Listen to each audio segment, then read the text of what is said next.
Welcome to the Andy Staples Show. We got another on-location edition. We at The Athletic all got together. There's a little bit of a party, but not for this animal. Mitch Sherman, our Nebraska beat writer, just been working out. I just watched you do a million burpees, heavy dumbbell thrusters. Like you do not play in the gym. Yeah, I mean, I had to after Cinco de Mayo last night. Oh yeah. We let loose a little bit, more with the food. I heard there was the ancient art of karaoke. There was. I didn't participate in that, but I observed, saw some of it. That is a Cinco de Mayo tradition, right? Karaoke? I think it's. What do you have to? Is there a song that you would have to sing? Like, could you do like Margaritaville? I would do like could I do Lowrider by War? Because then you don't actually have to sing. You just have to. There was some songs. Dance along. There were some songs. Oya Como Va. There was like you don't have to do much there. Right. There were some songs where there was not a lot of singing going on, and not because that was the nature of the song. Because that was the person who chose to sing it. So my go-to karaoke song, I Found Someone by Cher. Okay. Classic '90s Cher. Yeah. You know, this is, or maybe it's the late '80s. After If I Could Turn Back Time. Before the Renaissance with Believe, you could just really go. You can get it. But I had multiple podcasts. I think I had radio today. So, you know, they got to protect the instrument. So. Yeah. So my go-to karaoke, and it's I say go-to, and I think it's been performed maybe twice in my life. Not sure if it's ever happened in this country, but once. Is Love Shack by the B-52s. Oh, that's an excellent one. And it's got to be a duet, so you're up on stage, and well, we got to get Seth Emerson, our Georgia beat writer, because Athens band the B-52s. Yes, so yes. we got to get him on that spin-off. Yeah. Oh yeah. So we got to do that. But right now, we need to talk Nebraska. Yes. Because there is a lot going on in that program. The NCAA. Which still exists, by the way. For breaking news, just announced that the penalties for the investigation into the extra coaching, which it's funny because I just had Doug Howard on to talk Arizona State. And some of the stuff that they're accused of is some of the dumbest cheating you've ever heard of. Yep. Like when Tennessee, I've heard when the notice of allegations finally comes out, it will be some of the dumbest stuff you've ever heard of. But Nebraska using extra impermissible coaches to coach special teams. That is, I don't even know what the right word is to describe it. I think I wrote embarrassing in my write-up on Monday. Like, this is their biggest problem. Right. Of their many problems. And if you're going to cheat to do it, at least cheat with somebody who knows what they're doing. Well, in some way it makes sense because they tried to cut corners on special teams. And that has been an Achilles heel for Scott Frost since day one at Nebraska. In all 4 seasons, they've not wanted to truly invest in special teams in the way that you need to do it to compete in the Big Ten West, and it's cost them over and over and over. And this instance is, okay, well, we don't really need a coach to do it. Yeah. We'll just bring an analyst in. Oh, well, but he's gonna coach a little bit because everybody does that. Yeah. And then fittingly for Nebraska, and as it works in the past 20 years, they got caught. Hidden yards, field position. Come on, guys. Yeah. You do have to invest. It's a third of the game. Have you not heard every cliche in the history of football? Come on.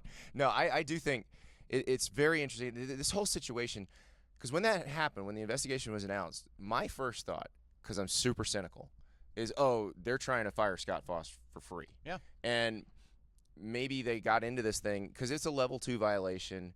This isn't something a coach normally would get fired over. So you kind of look into that and you go, if they had fired him, he probably had a lawsuit if they didn't want to pay his buyout. Okay, well, we talked about this last August when the initial reports came out that there was an investigation. Right. And that's when Trev Alberts, the athletic director who'd been on the job for less than 1 month at that time, pulled Scott Frost off the practice field. I mean, Scott was unhappy, to say the least, to be there in front of the media that day, to have to address these allegations 10 days before the opener at Illinois. And Trev was his normal cool, collected self, and was very fatherly in that moment. And I don't mean fatherly in a I was good going to say way. he's like 3 years older than Scott. I mean father. Right. I mean fatherly in the sense that, like, the kid just got caught sneaking out the car at night, when he's 16 years old and was supposed to be in bed. Say you're sorry to Mr. Sherman and Mr. Chatelaine and Yes, it was that kind of a moment, and I think we may have talked about it then, that it did kind of seem like, well, who ratted them out? Was it Bill Moose who had been right. fired as the AD? Well, yeah. I'm sorry, he hadn't been fired. Right. He had been shown the door. Yes. And given a fat paycheck a couple of months earlier. Well, in the infractions report, the details come out that the investigation actually began in January of 2021. So right around the time that Jonathan Rutledge, the special teams analyst in question here, was let go by Scott Frost. Moose still had you can't fire the guy you were cheating with. Right. Moose still had 5-6 months left to go, so I don't think he was going scorched earth at that time. Yeah. No, it didn't come from him. Actually, it said media reports is what tipped off the NCAA. Well, and it's interesting because I remember reading a column in one of the Nebraska, either I can't remember if it was the World Herald or the Journal Star, when one of their former assistants, longtime assistants, came back from LSU as an analyst. Bill Bush. Yeah, Bill Bush, and the column basically made it sound like Bill Bush was an assistant coach. Which, listen, that's what everybody does. We all know that, but you're not supposed to admit it.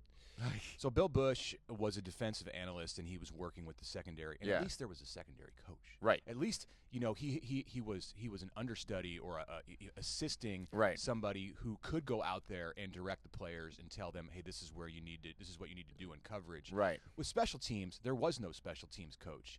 And see that just says the head coach is not doing what he's supposed to do, because all successful college football head coaches have someone who cares deeply about special teams. I mean, like Shane Beamer, who's now the head coach at South Carolina, was kind of the special teams coordinator. He had tight ends, I think, as his position group, but like at Georgia and Oklahoma, he was the special teams coordinator. That was his job. Think about Scott Frost and getting his taste of success or tastes at of success UCF, in Oregon Yeah. and UCF, where you overwhelm opponents with your talent and your offensive scheme.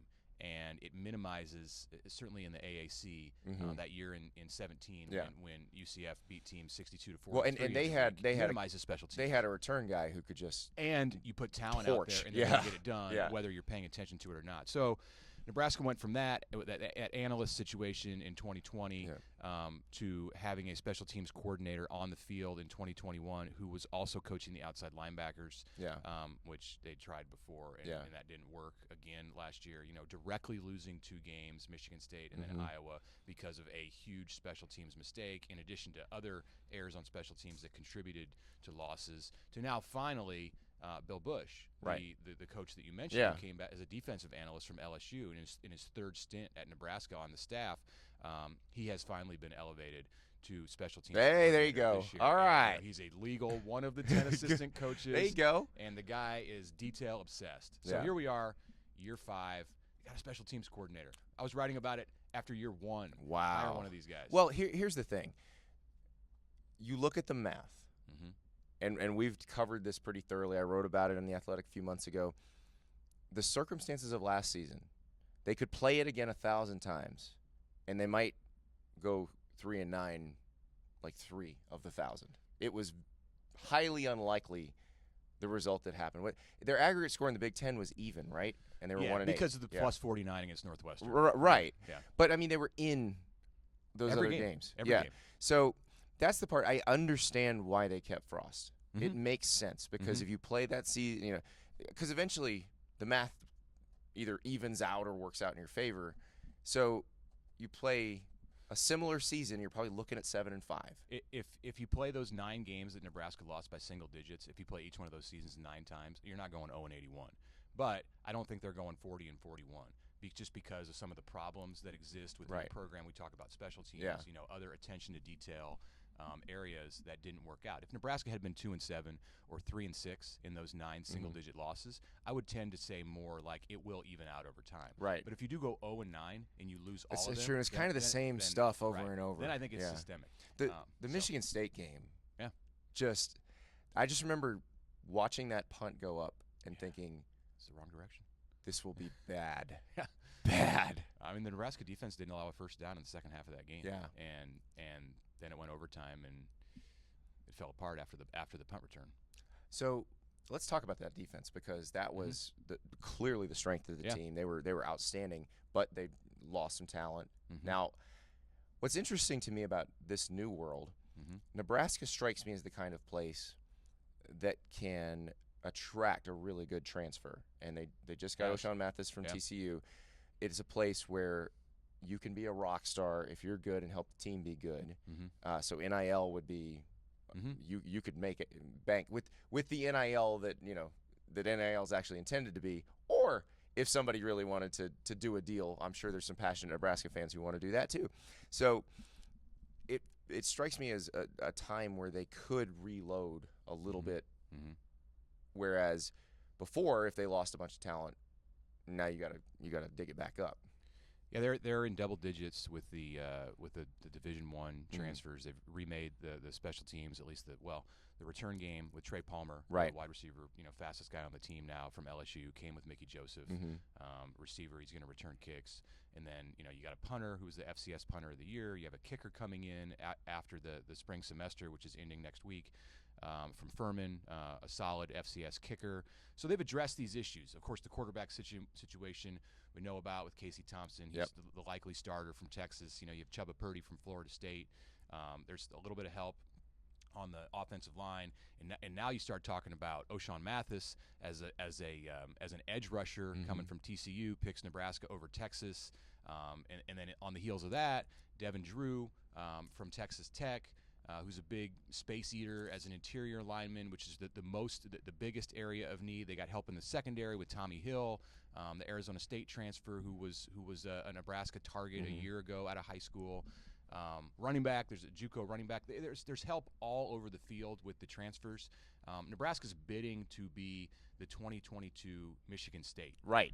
I don't know if there's a Kenneth Walker who came walking through that door. Maybe that's O'Shawn Michigan Mathis. State didn't know that when Kenneth Walker came walking through that door. Right. So, yeah, that's what I'm hesitant to pump sunshine when it comes to Nebraska because I feel like their fan base, it's not the team, it's not the coaching staff, but the fan base I feel like gets victimized by that because, and you and I have talked about this a bunch of times, the coverage of Nebraska is so intense. It is the thing everybody's the most interested in. It is all you hear about on the radio when you're there. It is all there's written about in the newspapers there. And you got to write about something in the off season. So now you naturally tend toward optimism. Yeah, it's the off season. You're not losing games. Yeah. But in this particular case, the circumstances have changed in a way that I do think it favors Nebraska. Well, the thing that I continue to come back to as I shape my off-season coverage are a couple of things. Right, you're right. There is always that tendency to kind of look at the glass half full from January through July. But a couple things. One, you can't help but ignore the situation that occurred in November after the Ohio State game when Scott Frost did get that reprieve. The terms that were attached to it. Yes. The buyout gets cut in half, 50%. It goes from $15 to $7.5 million on October 1st. So 6 games in, right? 5 games. It was 6. They added a bye week with the reshuffled Big Ten schedule. So it's Indiana. It's the 5th game of the year that day.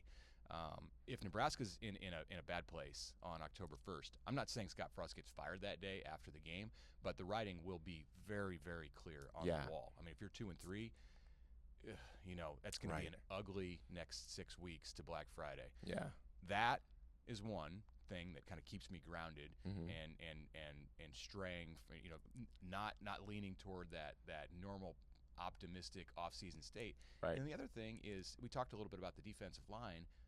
And up until a week ago, there was no good news for the defensive line. And it's kind of the same thing for the offensive line. Nebraska its biggest questions are at the line of scrimmage. Yeah, Cam Jurgens off to the Philadelphia Eagles. Right. Second-round pick.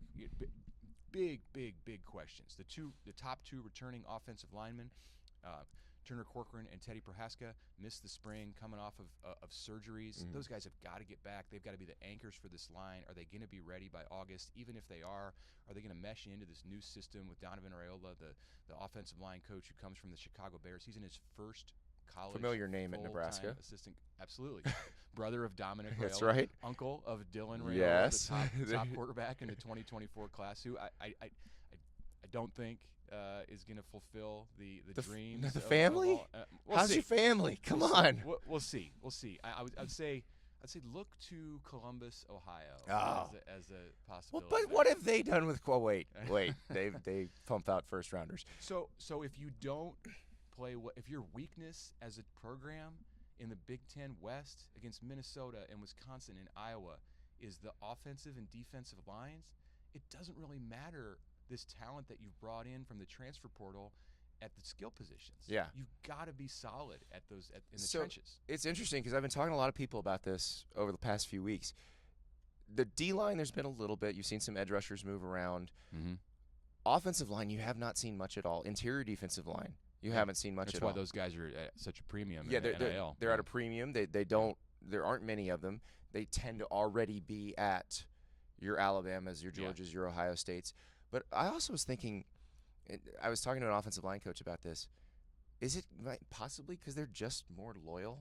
Like that their personality type does not lend itself to that's a good question. Wanting to leave in the transfer portal? Offensive linemen, aren't they always like the pragmatic types? Yes.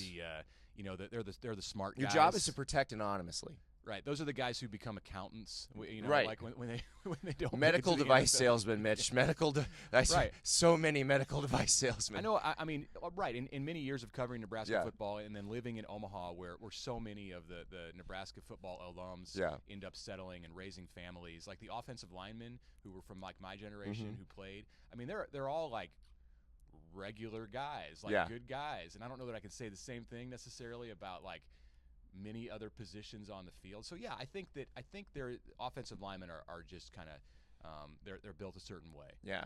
Not just physically. Which makes it harder if that's where you've got deficiencies. Yeah. I do. To fill out of the portal. I hadn't even thought about that, but I think they're just like personality-wise, it's less of a tendency for those guys to be in the portal.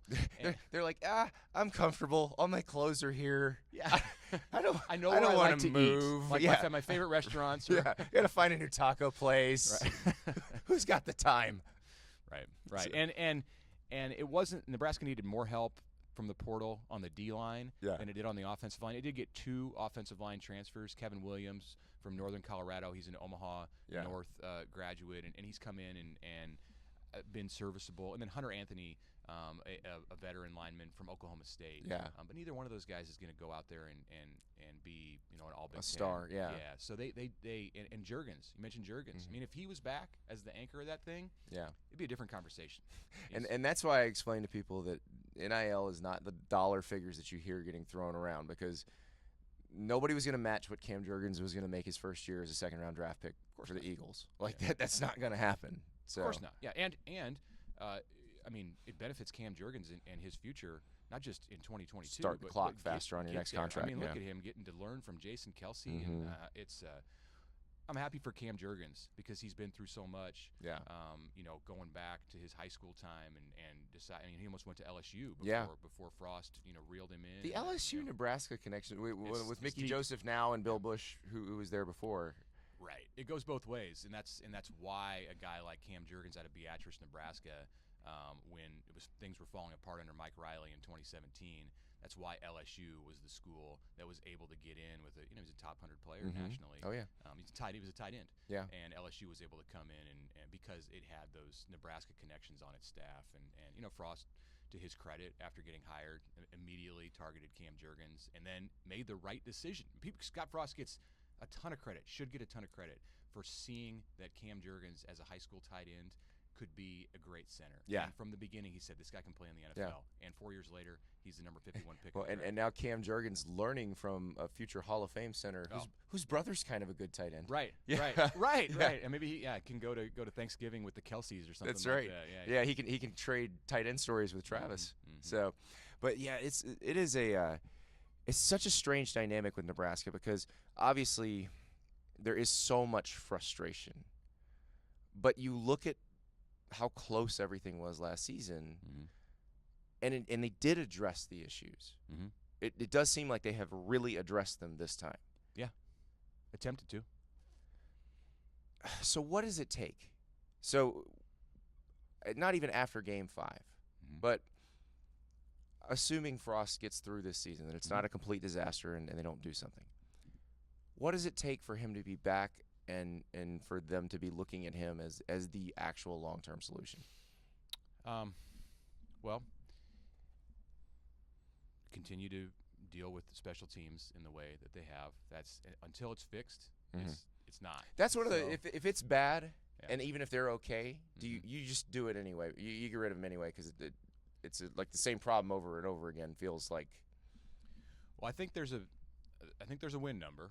Right. And if you look bad at special teams, but you win 7 or 8 games, which isn't likely to happen. Right, because you probably can't do the one without doing the other. Yeah. Then maybe there's a way around what you just suggested. But yeah, if it does look the same, like you continue to be tripping over your own feet and having these self-inflicted losses, and not to say that the teams that beat Nebraska. I don't want to be saying that Nebraska gave those games away a couple of times. I'm kind of happy to say it for the Michigan State game. Like Iowa, they didn't. Like Iowa did beat them. Yes. They had the block punt, but they also dominated the fourth quarter. Yeah. So it's not just that play. It was Nebraska opening the door to allow all of Michigan. The fumble by Adrian Martinez when Nebraska is driving for a score that beats Michigan, a college football playoff team. Illinois, the scoop and score fumble. Right. These are things where Nebraska put it on the carpet, literally. And these Big Ten teams took it. Even Oklahoma, there were opportunities for Nebraska. They could have beaten Oklahoma. Yeah. So to answer your question about what needs to happen for it to work long term for Scott Frost, they just need to be a functional. Like there can't be this competent. Is competent the right word? Yeah, I mean I've used functional a lot. But I think competent's a good synonym there. Yeah. The teams that succeed in Nebraska's division follow a formula of strong physical offensive line play, solid special teams. They're not overly flashy. Yeah. And I don't necessarily believe that Nebraska has to be that exact. They don't need to be a Wisconsin replica. Right. Wisconsin's probably going to do their thing better than Nebraska for the near future. Right. This is not going to turn by 2025 where all of a sudden Nebraska's mastered Wisconsin's. So you can be different. That's fine. I mean, there's examples of this. Purdue is different. Exactly. And stepped up and had success. So Nebraska can do its thing and can attract enough talent and has the NIL structure and different things in place. I mean, they're building this massive new complex that's going to be the biggest in college football when it opens. They feel very similar to Texas A&M in that aspect, where people are still giving, they're still building. Yeah. They can do a bunch of NIL stuff if they want to because of the environment, because the people are so passionate. They can be their own program and do it their own way and have success. Not Clemson's success, but like Iowa or Wisconsin success. For sure. I was going to say Michigan, and I was thinking like, okay, Michigan made the college football playoff. Could Nebraska ever? Yeah, why not? Like, could it happen once in a decade? Sure. Yeah, you could. If you are a team that is capable of winning the West most years, then there's going to be a year when you can beat Ohio State in the Big Ten championship game and go to the playoff. And also, if the playoff expands, you may not have to. Right. You think Michigan State made it. Right. Yeah. And that same year, Iowa also would have made it. Would have made it with a win. I mean, they were no. But they would have made a 12-team playoff. Iowa would have just made it. Sure. Yeah. Oh, would have made it 12. Would have made the 14 playoff without the fourth down at the goal line. Yeah. Well, that drive by Michigan State that's the most Big Ten drive I've ever seen in my life. Yeah. So, I do think there is hope at Nebraska. And you and I have talked about this a bunch of times. I realize that the average person who is not following Nebraska football that closely assumes Nebraska fans think the 90s are coming back. I've never got that impression from people in Nebraska. Not in the last 15 years. Yeah. They seem Steve Peterson thought it in 2004, and that's about the last time. Right. They seem very realistic about what the future prospects are, what the expectations should be. It's just they have not been met. The realistic expectations have not been met. So now they got to figure that out. I did want to ask you, even though he's not on the team anymore, about Adrian Martinez. He's off to Kansas State. How is he going to be remembered at Nebraska? I think he'll be remembered fondly because of what just what a tough guy he was. As his career at Nebraska wound down, we heard. Things were confirmed about the injuries that he endured. The crazy injuries. Yeah, I mean, mean, his jaw's wired shut. Yeah, the guy was drinking through a straw in order to be able to play. And Adrian has talked about this since he's left Nebraska. Once the jaw healed, yeah. Yeah, and he talked about it after he transferred, and some things simmered down. So I think he'll be remembered as and he was a great leader. Yeah, and so. and so so good, with his public.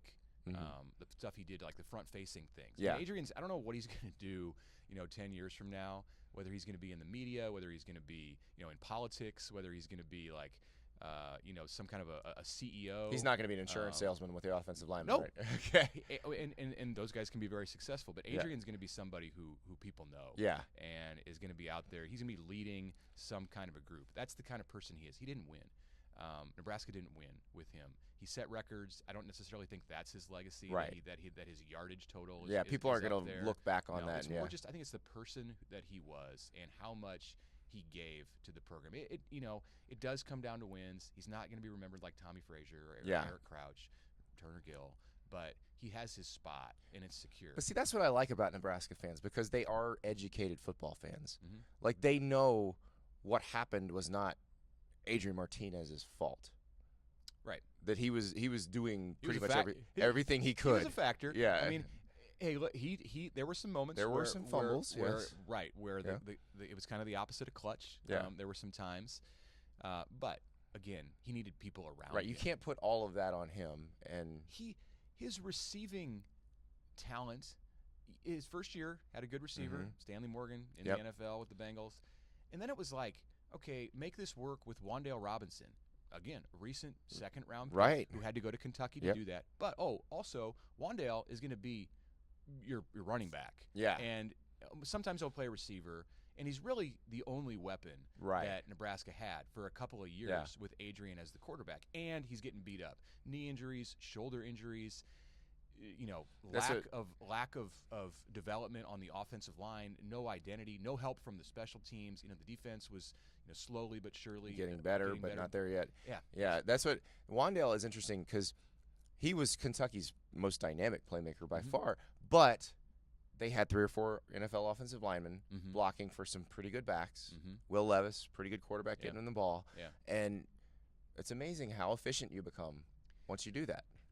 Right. I read Wan'Dale's comments about how this never would have happened, this being him drafted in the second round, if he had stayed at Nebraska. And I think there were some Nebraska people, fans, perhaps inside the program, who took offense to that and thought, but it's not wrong, right? And it's not wrong. And I don't think he meant it mean-spirited. No, I think it was more like Kentucky had this situation set up for me to be able to succeed, and it just wasn't that way at Nebraska, and that is just a straight fact. Yeah, and that's what, and it's funny, because what is Kentucky if not a Big Ten West team? Sure. Yeah. What does Mark Stoops do? He goes into Ohio and says, Ohio State doesn't want you.